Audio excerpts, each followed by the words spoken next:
Sveiki, mielieji. Gera jūs vėl čia visus matyti, girdėti. Šiandien turiu vėl nuostabią viešnią. Labas, Irina. Iki. Man viskas kart gera iš tikrųjų šitame kanale Kosmoso žvaigždės pakalbinti labai įvairius, labai nuostabius žmonės. Ir kiekvienas viskas kart atsiranda įdomesnis. Nežinau, man netgi atsakymų duoda, kuriuo aš kažkada tai prieš kiek laiko buvau paklaususi visatos. Ir aš kartais stebiuosi, kokia ta stebuklinga visata. Tai Irina, šiandien aš labai norėsiu, kad tu mums visiems prisistatytum ir papasakotum, kągi tu veiki šitame gyvenime. Žinau, kad tikrai užsiemi ne viena veikla. Esi turbūt ta moteris, kuri suspėja visur ir džiaugiasi gyvenimu, ar ne, ir myli tai, ką daro, nes tikrai žinau, kad tavo viena veikla tęsiasi net 10 metų. Tai vat ir papasakok apie save, kągi tu veiki. Gal pradėkim nuo to, kad mano yra profesija fotografė. Aš be galo myliu savo profesiją ir ją tobulinu ir ją mėgaujuosi kas kartą. Gaila, šiai dienai galiu tam skirti daug mažiau laiko, kadangi atsiranda nauji pomėgiai, nauji atradimai ir kiekvieną kartą norisi kažką įdomaus išbandyti ir kažkas tai vis užsikabina. Tai mano atveju tai įvyko būtent po dalyvavimo Erasmus programoje, kur aš išvykau į Vengriją, į Budapeštą, gerinti savo fotografijos žinių ir praktinių įgūdžių. Ir dirbau ten 3 mėnesius PR agentūroje. Tai mane turbūt tas labiausiai sužavėjo, kas ten vyksta iš vidaus. Nes turbūt Lietuvoje dar tuo metu buvo tik tai užuomazgos arba labai vienetai kompanijų, kurios darė tai. Tai va, tai tikrai susižavėjau ir išvykdama pasakiau, kad grįšiu į Lietuvą ir padarysiu kažką panašaus. Jo.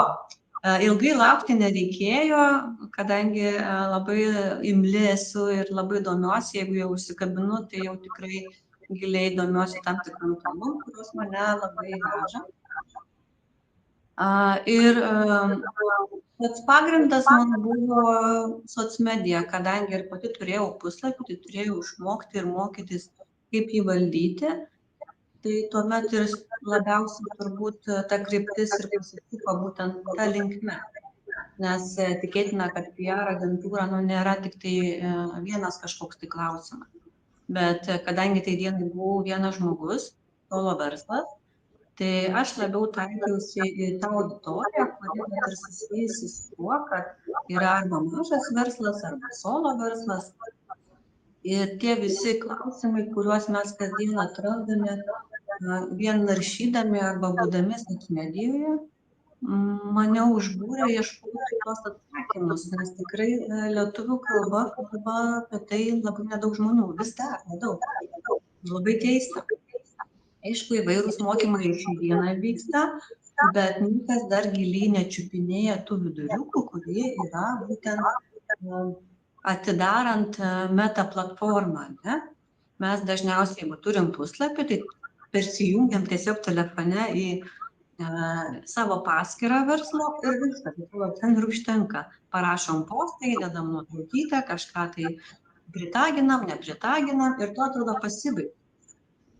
Tai dėja, meta šiandieną išaugo ir auga labai dideliais žingsniais ir tai pasidarė tokio didžio mechanizmas, kuris atrodo toks kaip antras pasaulis atsiveria.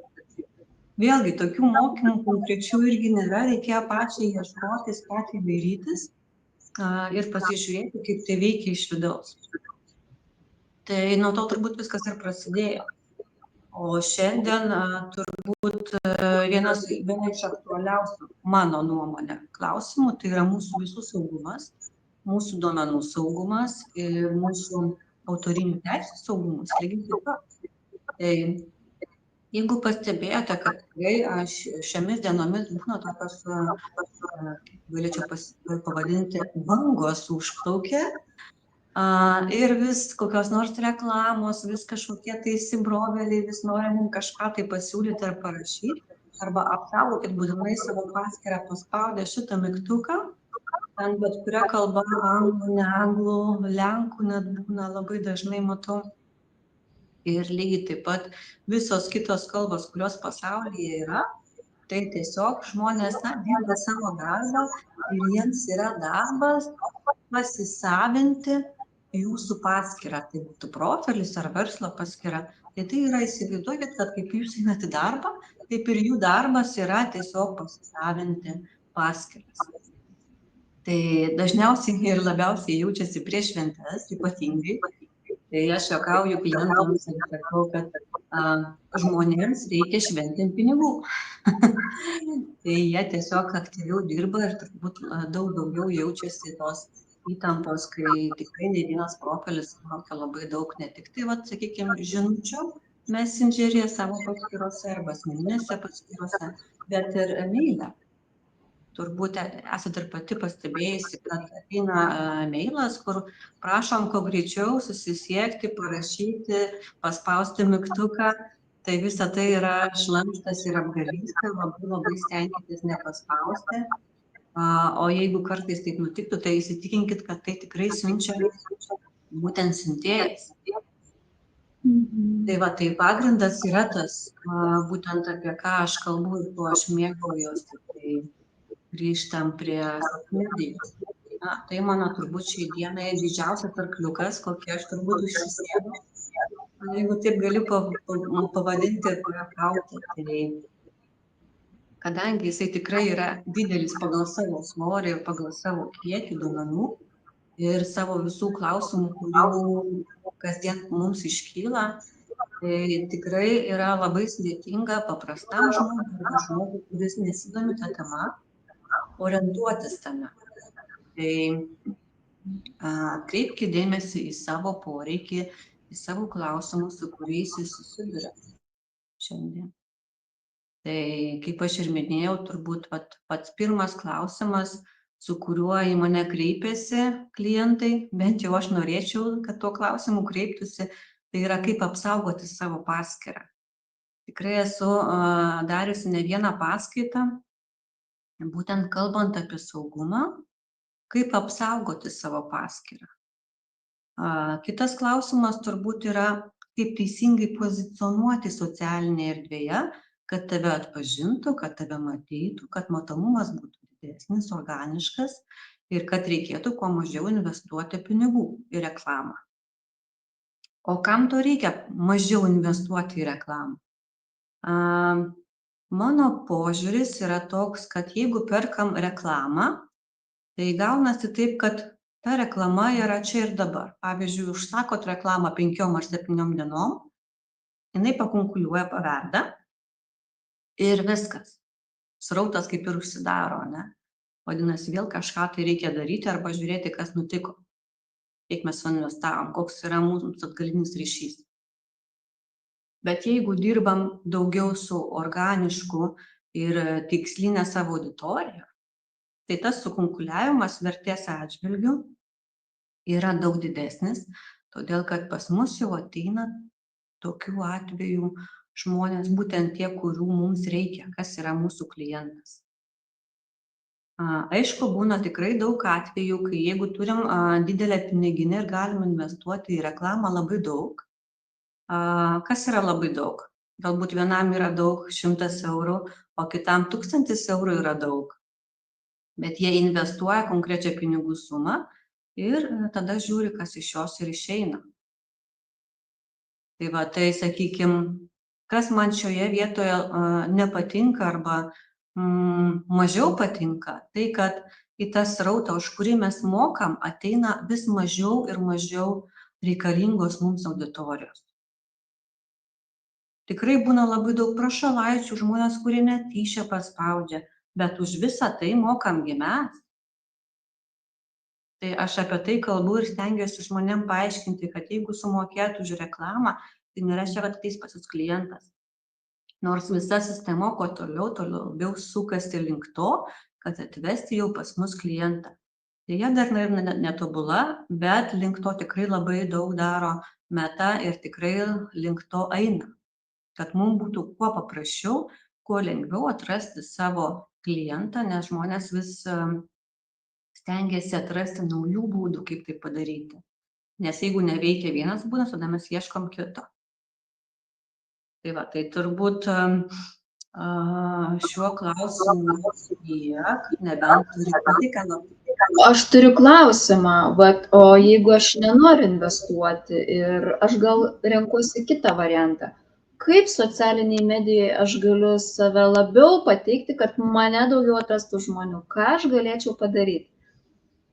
Nesvarbu, ar ne kokio verslo žmogus, kokios srities, bet kaip jis galėtų pritraukti dėmesį arba tą sekėją, ar ne, kuris ateitų ir sektų, ar taptų draugu, ar nežinau, kokiam ten socialiniam tinkle, bet kaip tą atrasti, kas tai turėtų, ar sinchroniškai kažką turėtumėm daryti tam tikrą valandą, nežinau, gal kažkokie yra tyrimai atlikti vakarais, rytais, per pietus, ar tiesiog sistemingai tą pačią dieną, tą pačią valandą ten laivus kokius ves, nežinau, bet aš turiu klausimą tokį. Labai geras klausimas. Aš tada pradėčiau nuo to, kad reikia sudaryti savo asmeninį ir verslo profilį, abu jeigu yra abu, iš pačio vidaus. Tai vadinasi, kad pradėkime nuo to, kad reikia, jeigu norim nuosekliai dirbti, su ta savo paskyra arba profiliu, susitvarko pradžiai saugumo klausimus. Pirmas tai yra 2 faktorių verifikavimas, vadinasi, kad užsidedam papildomą spynelę savo profiliui, kad niekas pas mus nepatektų. Tai yra vienas svarbiausių dalykų. Jeigu yra ir verslo profilis prikabintas prie mūsų paskyros, Facebook'o pavyzdžiui profilio, vadinasi, mes ten viduje turime įeiti irgi padaryti arba įjungti, tiksliau, mygtuką, kuris įleidžia įeiti į tą vidurį jūsų verslo profilio, tik tai su papildomu kodu. Tai yra su 2 faktorių verifikavimu. Tada jūsų paskyra ir verslo puslapis jau galima sakyti, kad yra saugus, nebent pats žmogus asmeniškai kažką neteisingai padarys ar pasielgs, tai tada nuo to mes jau negalim būti apsaugoti. Tai va, nuo mūsų tiesiog klaidų gyvenimiškų. Tai va, bet iš esmės čia yra pagrindiniai dalykai, nuo ko reikėtų pradėti. Antras dalykas tai yra susitvarkyti ne tik tai mūsų, kaip mes atrodome savo verslo arba asmeniniam Facebook'e atsidarius profilį, kad pavyzdžiui ten turi būti privaloma informacija, vardas, pavardė, ne pravardė, ne nikneimas, bet tikrai vardas ir pavardė, todėl kad žmonės renkasi patikimus arba patikrintus veidus, patikrintus profilius, norint įsigyti paslaugą arba prekę. Irgi labai rekomenduoju tiesiog susitvarkyti tai teisingai, todėl kad patikimumas šiai dienai yra labai svarbus. Kitas dalykas, turi būti visa reikalinga kita informacija, kuri yra matoma profilyje arba verslo paskyroje, tai adresas, jeigu nėra lokacijos, tada bent jau miestą, nes daugelį paslaugų mes vykdome per nuotolį. Toliau turėtų būti elektroninis paštas oficialus, telefono numeris, kaip galima būtų susisiekti. Tai va, šitie būtiniausi dalykai. Toliau, kas yra, tai yra bio, kitaip vadinama, arba apie skiltis, kur yra aprašomi arba produktai, jeigu mes kažką tai parduodam, arba paslauga, kokią mes teikiam, kad žmogui būtų iš karto suprantama, kad atsidariau, pavyzdžiui, čia yra Irina, jinai užsiema tuo, tuo ir tuo. Viskas. Turi būti antiek paprasta ir unikalu, taip kad žmonės nepasimestų klaidžiodami po jūsų profilį ir ieškodami tikslinės informacijos. Toliau visą tai turi būti lygiai taip pat tvarkingai sudėliota jūsų vidiniuose Metos puslapiuose, kai pavyzdžiui įeinam į vieną iš vidinių puslapių, ten tikrai reikalinga yra paminėti, kokia yra įmonė. Jeigu dirbat su individualia veikla, turi būti individualios veiklos numeris. Jeigu dirbat su verslo liudijimu, turi būti verslo liudijimo pažymėjimo numeris. Tai reikalinga kam? Jeigu taip nutiktų, kad per klaidą arba per tiesiog nežinojimą, kas nors nutinka su jūsų verslo paskyra, kad būtų labai paprasta įrodyti, kad va, dokumentas, čia esu aš, čia yra mano verslo liudijimas arba mano verslo įmonės dokumentas ir šitas puslapis priklauso man. Matot, va čia va dokumentas, va čia aš, čia mano puslapis. Tai va, tam, kad būtų lengviau atgauti, nes tikrai dažnu atveju žmonės to nežino ir labai sunku paskui įrodyti, kad tai, kas yra ten ir čia, tai yra mano. Dar va kitas dalykas, kas irgi yra svarbu ir ką galima padaryti dėl saugumo savo asmeninio verslo puslapio, tai yra tai, kad mes galim šiai dienai parsisiųsti savo tiek asmeninio profilio duomenis į tokią papkutę, ir lygiai taip pat galima parsisiųsti savo asmeninio profilio informaciją, kurią tiesiog galima išsisaugoti, kompiuteryje arba telefone. Ir tuo atveju, jeigu kas nors nutinka, kad būtų galimybė iš ko perkrauti viską jūsų puslapį atgal. Arba tai būtų kaip įrodymas, jeigu kas nors nutiktų jūsų verslo puslapį arba jūsų asmeniniai paskyrai. Tai va, tokių įrankių yra ne vienas, kaip save apsaugoti ir savo verslo paskyrą, bet labai gaila, aišku, kad žmonės to nesidomi arba domisi per mažai, jiems atrodo, na, aš čia paprastas žmogus, pavyzdžiui, einu į darbą nuo 8 iki 5, ten, kad ir po darbo šiek tiek kažką tai pameistrauju ir parduodu draugam pažįstamiem, tai manęs niekas neims. Ta prasme, aš hakeriam ar tiem blogiem žmonėm, kurie iš to užsidirba, būsiu tikrai neįdomus. Jie tikrai renkasi dažniausiai ne pagal tą žmogų, kuris kažką tai labai įdomaus veikia arba kuris turi labai daug sekėjų ir panašiai. Nebūtinai, čia nėra taisyklė. Jie dažniausiai renkasi tuos, kurie labai lengvai prieinami. Jeigu pas jūs, pavyzdžiui, slaptažodis yra mama 123, kaip pavyzdžiui, arba vardas pavardė, arba šunelio vardas, ten koks nors ir pravardė, arba ten keli skaičiai, tai yra labai lengva pasiekti jūsų paskyrą. Vienas iš pirmų žingsnių. Ta prasme, jie tiesiog su tam tikrom sistemom prisijungia, kurie atpažįsta lengvus slaptažodžius, ypatingai lengvus slaptažodžius, ir jie patenka jūsų paskyrą ir viskas viso gero. Tai kalbant būtent apie tai, kaip mane labiau geriau matytų, tai vėlgi grįžkim prie to, kad pradėkim nuo susitvarkymų. Išsikopiam viską, susitvarkom ir tada bent jau, vidiniai mechanizmai pradeda veikti jūsų naudai. Nes kai yra tvarka, tada lengviau ir jūs atrasti, ir jūs pažymėti informaciją, kurią jūs dalinatės, ir ją kitiems žmonėms atrasti. Tai kas irgi yra labai svarbu. O kaip mūsų atranda? Tai nors daugelis sako, kad jau raktažodžių nebeveikia, aš nesu dėl to 100% tikra, todėl kad dar vis ateina iš kitų visų pusių, kiti raktažodžiai, kurie veda į vieną sistemą ir tai vis dar veikia. Gal ne taip puikiai kaip anksčiau, bet tai vis dar veikia. Tai juos naudoti aš vis dar rekomenduoju. Galbūt ne. O tai man klausimas tada kilo, o kas tada labiausiai veikia šiai dienai? Ką aš galiu tokio pridėti, kad mane greičiau atrastų? Gal yra kažkoks, kaip ten sako, tas paslaptingas mygtukas? Labai gerai. Yra vienas paslaptingas mygtukas, kuris padeda išplėsti auditoriją. Galbūt ne taip stebuklingai, kaip mums norisi, bet tikrai tai padeda ir veikia geriau. Tai yra Facebook'o Blue Pages, arba kitaip tas toksai mėlynas ženkliukas, kuris reiškia, kad profilis arba verslo paskyra yra tikri ir tai jie garantuoja, nes jie patikrina jūsų paskyrą, viskas ten yra gerai ir jisai atveria jūs į didesnį auditoriją. Tai nėra taip, kad Čia pasitikslinsiu, čia verslo puslapis ar asmeninis? Galima Ar abiem vis- turėti. Tai galima turėti savo asmeniniam, pavyzdžiui, Facebook'ui, galima asmeniniam Instagram'ui, jeigu jas sujungti teisingai. Ir toliau galima prie to įsigyti ir verslo puslapiui, ir verslo Instagram'ui. Ir jeigu turi daugiau puslapių, galima. Įsigyti pasitikslinsiu, tai yra mokama paslauga. Taip.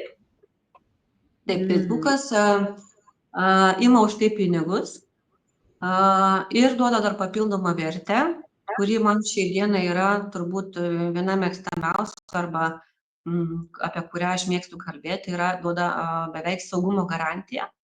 Aš gal tai pavadinčiau, todėl kad jeigu kas nors jaučiate, kad vyksta jums negerai, jūs iš karto tiesiog galite susisiekti su sportu. Tai yra su pagalba. Tiesiog yra mygtukas, kur galite susisiekti tiesiogiai ir galite parašyti apie problemą, ją patikrins iš karto. Tai va, tas mygtukas stebuklingas yra būtent atvėrimui auditorijos ir būtent saugumo atveju, jeigu kas nors matot, jaučiat ne taip. Plius, Bet dabar aš esu kaip žiūrovas, iškart klausimą, aš nenoriu irgi mokėti pinigų, aš gal noriu kažkur kitur investuoti. Ką jūs man dar galite pasiūlyti, kad mane pamatytų didesnė auditorija? Gal yra nemokamų galimybių? Tikrai yra. Ar visgi einama viskas prie mokamo, ar ne, kad didesnę pasiekti auditoriją? Aš sakyčiau, kad yra iš dviejų pusių. Tai sakykime, ar jums šiai dienai 23 eurai yra per mėnesį daug? Jūs galite savo vertę investuoti? Tai yra Facebook'as ir Instagram'as. Tiek kainuoja 23 eurai. Galima, aišku, įsigyti ir tik tai Facebook'o Blue Page'ą. Tai kaina bus, man atrodo, 13 eurų, jeigu neklystu, arba panašiai. Tai realiai tai yra 2-3 puodeliai kavos.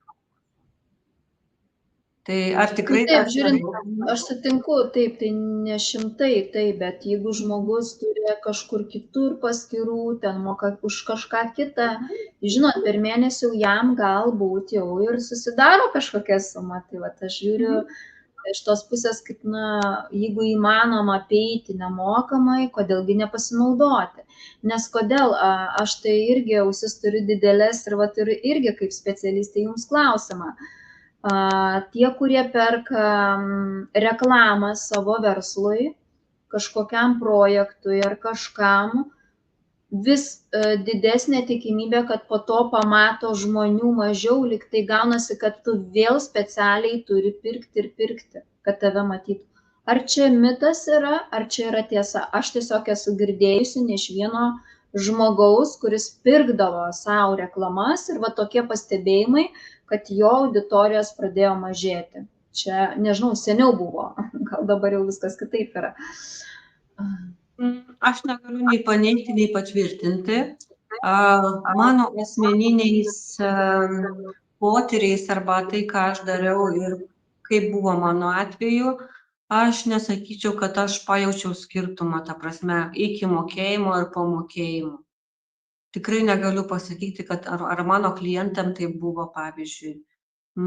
Aš tikrai nejaučiu to. Bet jeigu tai yra investicijos tikrai didelės, nes kaip aš minėjau, aš dirbu su solo verslais ir mažais verslais, tai jų biudžetai reklamom nėra labai dideli. Ten, sakykime, 500 eurų, sakykime, jau jiems yra tikrai nemaži pinigai, kurie investuoja į reklamą. Tai didesniais skaičiais pasigirti negaliu. Gal dėl to ir tie pokyčiai nėra tokie arba skirtumai labai dideli. Tai nesakyčiau, kad tai tikrai taip arba tikrai ne. Aš turiu klausimą kitą, o kaipgi su Reelsais? Ar jie gali šitoje situacijoje kažkaip nemokamai pasitarnauti ir pritraukti auditoriją? Ar tai vėlgi tai yra tik tai tą minutę, ar neperžiūrėjau ir nubraukiau ir važiuoju toliau? Ar atvirkščiai pritraukiau ir žmogus mane seka, ar ne, domisi, kuogi aš transliuoju, ar ne, ką aš kalbu? Kaip su tais Reelsais yra? Čia labai priklauso, labiausiai galbūt priklauso nuo jūsų auditorijos, ką jie labiau mėgsta. labiau skaityti ir žiūrėti nuotraukas, ar labiau žiūrėti video. Iš principo, rilsai geriau pasklinda po auditoriją, todėl kad mes įpratę greitai kažką tai praskrolinti, kitaip tariant, ir pasižiūrėti, ir pagauti arba nepagauti tam tikrą momentą. Sistema yra kuriama taip, kad tie vaizdo rilsai, kitaip tariant, jie daugiau sukonkuliuoja auditorijos. Bet čia irgi priklausomai, vėl grįžkim prie to, kad priklausomai nuo jūsų konkrečios auditorijos. Mano atveju pas mane yra daugiau auditorijos arba beveik vienodai, būtent su nuotraukų galerija ir rilsu. Rilsai mano eina, pavyzdžiui, asmeniai šiek tiek mažiau, bet beveik pusę. O daugiau negu pusė mano yra nuotraukų galerijos. Tai vėl toksai palyginimas. Reikia žiūrėti į konkrečios auditorijos poreikį. Ką jie labiau mėgsta. Jeigu matot, kad labiau rilsai važiuoja, vadinasi, labiau su rilsai draugaukit.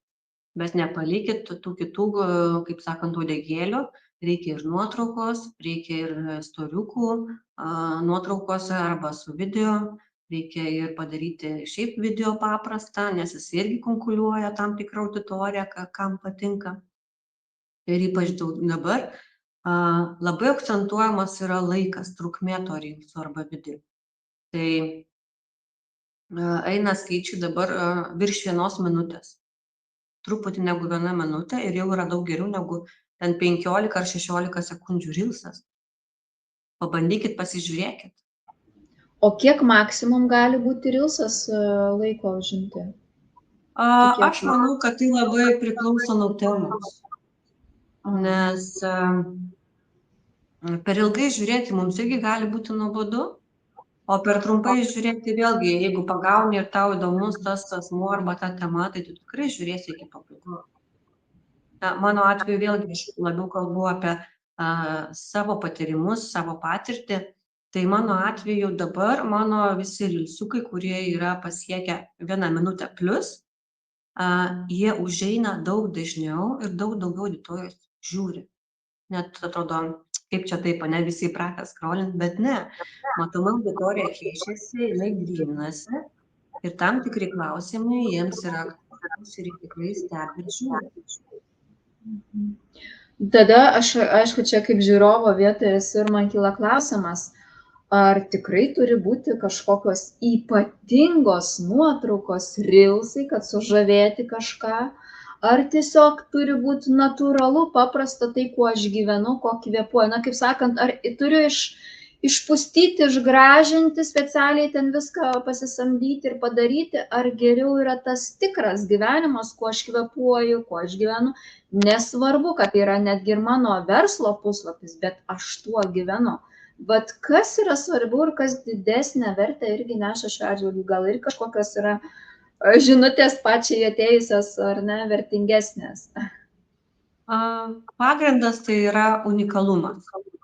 Kuo yra tas žmogus arba tas prekinis ženklas unikalu, kokį unikalumą neša arba turi. Labai priklauso nuo aplinkybių irgi. Jeigu, pavyzdžiui, tai yra įmonė, kuri užsiema videografiją, tai backstage'ai visi turėtų būti tikri, nenupiešti ir panašiai. Darbo akimirkos, tos visos pasiruošimas darbui, tai jų kažkaip labai ypatingai nesuvaidinsi, nes filmuoji čia ir dabar. Tai labai ten profesionalumo lygio tikrai nereikalaujantis dalykas. Aišku, kad tai privalo būti nemažai labai kokybiško video ir kokybiško vaizdo, ir garso, ir apšvietimo ir panašiai. Bet reikia nepamiršti, kad žmonėms ne tik tai to reikia. Žmonėms ypatingai įdomu yra, kaip visa tai buvo sukurta. Ne? Jeigu tai yra produktas, kažkoks tai vaizdo, kad ir vaizdo reklama, ne? Tai kaip iki to būtent ta įmonė arba tie keli žmonės daėjo, kitaip tariant. Tai labai žmonėms įdomu ir pabandyti, ir paragauti, kaip visą tai įvyko. Lygiai taip pat, pavyzdžiui, dabargi į restoraną ne visada einam tik tai paveiksliukų pasižiūrėti, ne? Mums labai įdomu pasižiūrėti, kaip tas patiekalas buvo pagamintas. Nes galbūt mes norim pabandyti namuose, Tai tikrai daug labai yra video, kur yra daug gamybos proceso, ne? Tai visi tie dalykai yra įdomus, todėl kad vien tik tai žiūrėti gražų nulaižytą, kitaip tariant, paveiksliuką, jau nėra įdomu ir nėra skanu. Žmonėms norisi to tikrumo ir nesuvaidintų emocijų, tikrų emocijų. Aišku, yra dar tam prisideda visi trigeriai ir panašiai, kas skatina mus pažiūrėti į tam tikrą kampą, į tam tikrą tašką arba tam tikrą perspektyvą. Bet visa tai ir sudaro tą visą vaizdą, ko reikėtų tikrai tiem paprastiem žmonėm arba solo verslam ir mažiem verslam atkreipti į dėmesį. Tai yra, kad bent jau tvarkingai būtų pateiktas video, kad užtektų šviesos įžiūrėti, nes kitąkart tikrai pamirštam apie tą papildomą šviesą, kuri tikrai įtakoja vaizdo kokybei, ne? Tai labai stebuklingų įrenginių tikrai mums nebereikia, mes daug ką darom telefonu. Taigi lygiai tas pats ir turinį tikrai užtenka įprasto telefono, galbūt kokio tai šviesos laikiklio, kuris skleistų šviesą, galbūt po to reikėtų pagalvoti apie garsą šiek tiek. Tikrai priemonių šiai dienai yra labai daug. Ir pasižiūrėjus į tą mūsų rezultatą, galima kažką bent po truputėlį patobulinus, pasižiūrėjus, kaip padaryti geriau ir gauti tą geresnį rezultatą, į ką žmonės vėlgi atkreips didesnį dėmesį. Tikrai taip pritariu ir man iškart dar kyla vienas klausimas, kadangi kažkada dariau tiesiogiai laivus ir štai visai nesenai kelių dienų bėgyje visi gavom žinutes, kad mūsų laivai nuo Liepos bus ištrinti, nebent jūs galite išsisaugoti savo kompiuterį. Gavau ir tokią žinutę. Tai man tada labai kyla klausimas, ar jau verta čia tik tai dėl 30 dienų filmuotis tuos laivus, nes kodėl laivai yra tai gerai, kad čia ir dabar žmonės žiūri, čia ir dabar užduoda klausimus ir gali gauti labai svarbią informaciją. Ir pavyzdžiui, žmogus, kuris negalėjo peržiūrėti tuo laiku tą valandą, jis galės peržiūrėti vėliau. Ir dar pat iš savo laivų, ką pastebėjau, kad netgi tas laivas, kuris buvo prieš metus darytas, jis taip pat juda ir jį kažkas tai žiūri. Ir tai reiškia, kad ta tema, kuri buvo kažkada labai senai, yra aktuali. Tai vat šita staigmena turbūt ne vien tik mane, bet ir daugelį nustebino. Ir, kaip sako, aišku, viskas kinta, gyvenimas yra nestovintis vietoje ir mus kažką vis moko nauja. Ir vat, kas įdomiausia, man asmeniškai pačiai prieš 2 mėnesius ryte atsikėlus, aš tokia niekur nieko galvoju, viskas, nebedarau laivų tiesiogiai Facebook'e, einu YouTube kanalą ir ten darau. Ir staiga bakš tokia žinutė. Tai vat kartais mes žmonės turbūt nujaučiam, ar ne, visą tai. Tai vat, kaip manot, šita priėmimo programa po 30 dienų anuliuoti laivą, jeigu tai ir bus ar ne, kaip jūs manot, kodėl tai yra priimtas toks sprendimas? Nes mano požiūriu tai yra labai liūdinantis iš tikrųjų, nes žmonės per 30 dienų, jeigu turi kažkokius sekėjus, kur galbūt ne visada suspėja, tai yra labai mažas laiko tarpas, kad galima pažiūrėti ir paimti nemokamą informacijos, ar ne? Sakykime, negi taip. Taip, tiems, kam aktualu yra tie laivai, tai tikrai taip.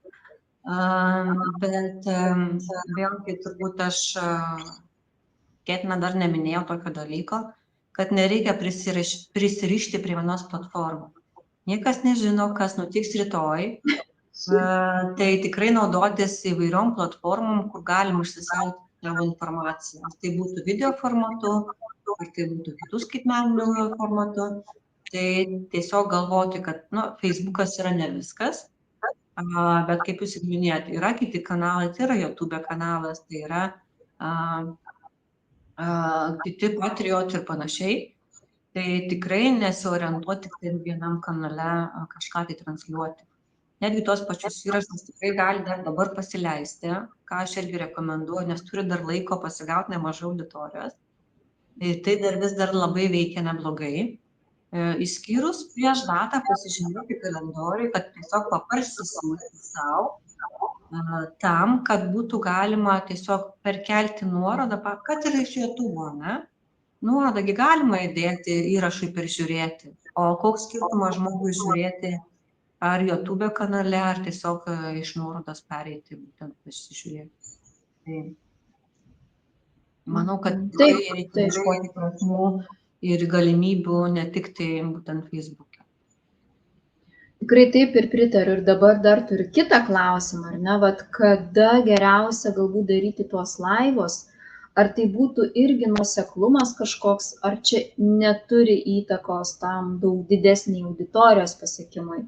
Gal yra kažkokia irgi tokia slapta žinutė, va žiūrovas ar ne, dar norėtų, iki tos Liepos ar ne, pirmosios dar suspėti ir prisitraukti savo didesnę auditoriją, ar ne, kaip vat per tai galima būtų irgi padidinti? Taip, tai yra šiai dienai pastebėti ir kol kas užsifiksavę man keli momentai. Pirmas dalykas, tai yra nuoseklumas, tai yra būtinai. Tai vadinasi, 2-3 įrašai, jeigu bus per savaitę, tai bus labai fainai.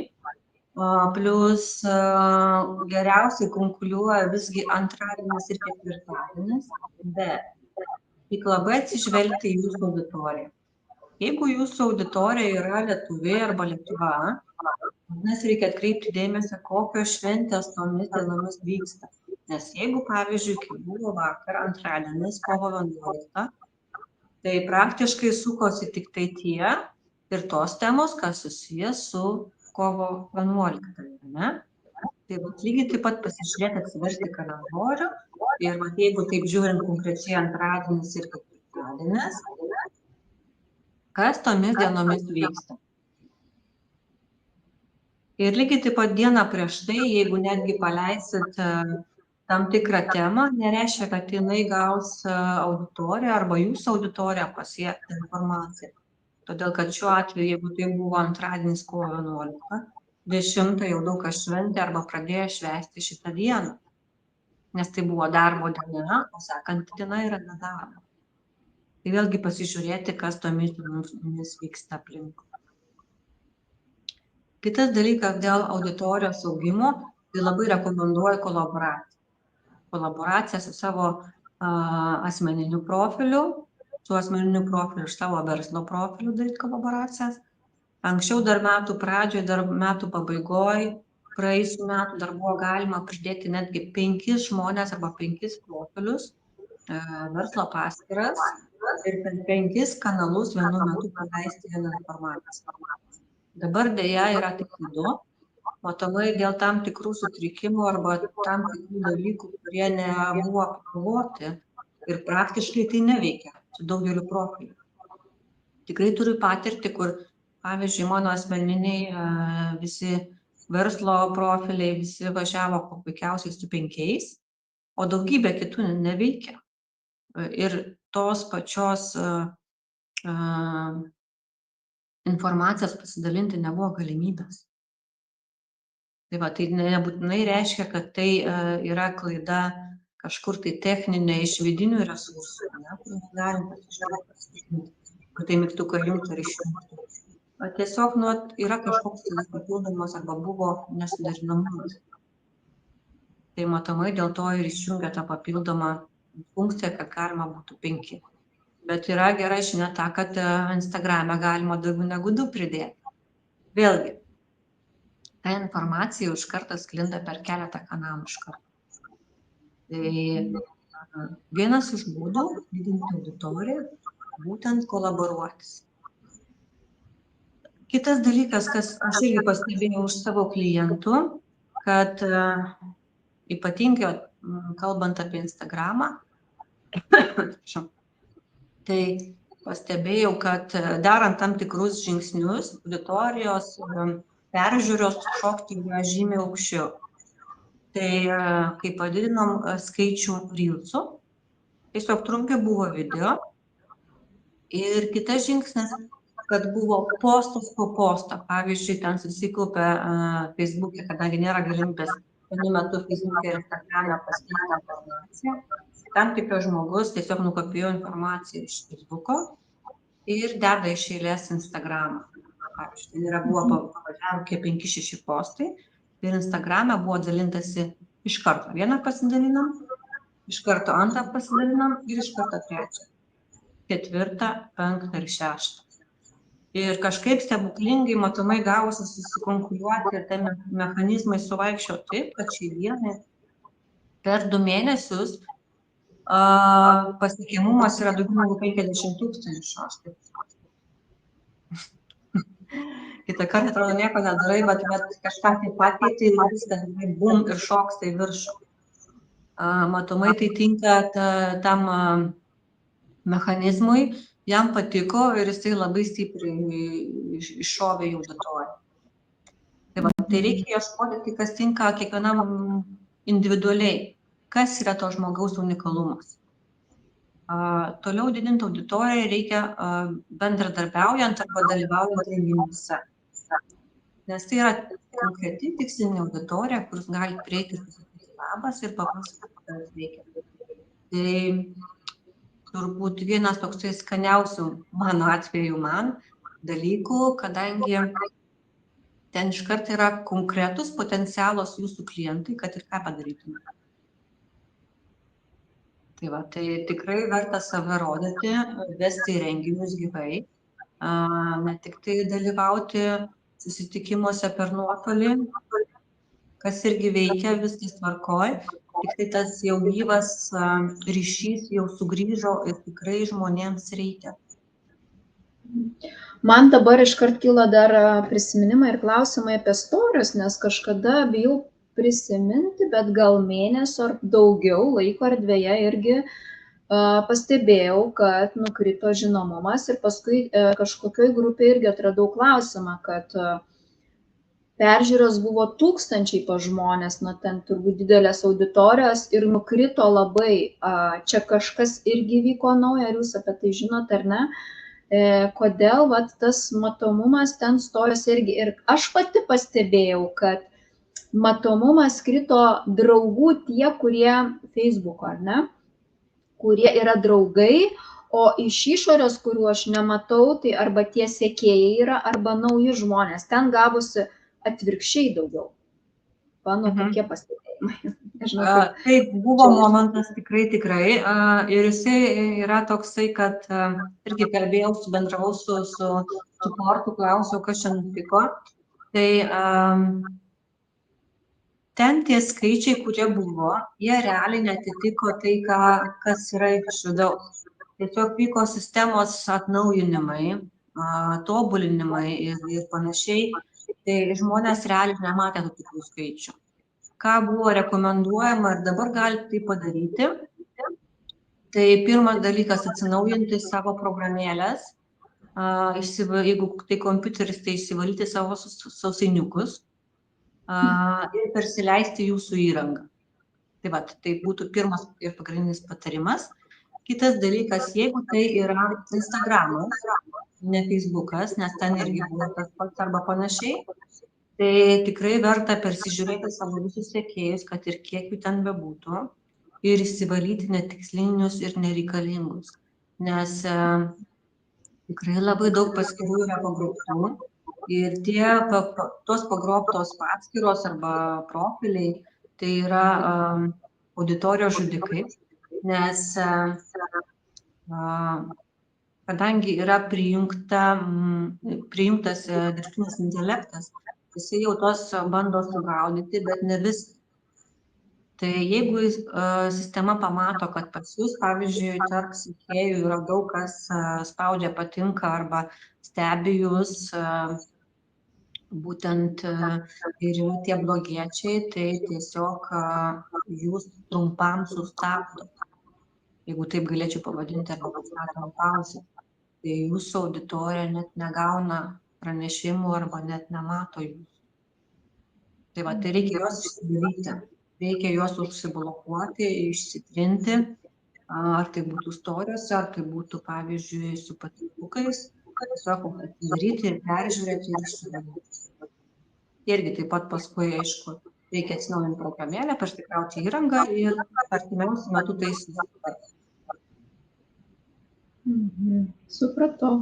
Tai žodžiu, aš mūsų artėjant link pabaigai suprantu, kad viskas iš tikrųjų priklauso nuo kiekvieno žmogaus, ar ne, ir netgi tai, kas duota visiems, gali netitikti, ar ne, kaip sakau, sistema gali nepatikti, ar ne, žmogus. Aišku, va, kaip jūs ir sakėt, žinoti žinias mes turėtumėm plačiau, kad galėtumėm dirbti saugiau ir pritrauktumėm galbūt, ar ne, iš tikrųjų tuos žmonės, kurie yra aktualūs, ar ne. Tai aš iš savo daržo galiu pasakyti, kad labai viskas priklauso nuo mūsų kaip sielos, ar ne, kaip žmogaus, ką aš galvoju ir ką mąstau. Ir kai aš gryninausi, vos tik tai įėjus prieš beveik 4 metus, kasgi yra mano auditorija, kai aš bandžiau atlikti tai, ką visi daro, mane išmušė iš viso ir visata pasakė: negalvo, kad tavo klientas gali būti tik nuo 18, tavo klientas gali būti net 7 dienų, o pats vyriausias 65 metų. Taigi labai linkėčiau pajausti širdimi, kas iš tikrųjų gali būti, nes tai, kas dar kartais yra sakoma visiems bendrai, kartais gali netikti kiekvienam, kaip ir šiandien aš išgirdau apie sistemą, kad ir sistema kartais gali, kas tinka vienam, gali kitam netgi nesuveikti, ar ne, sakykim taip.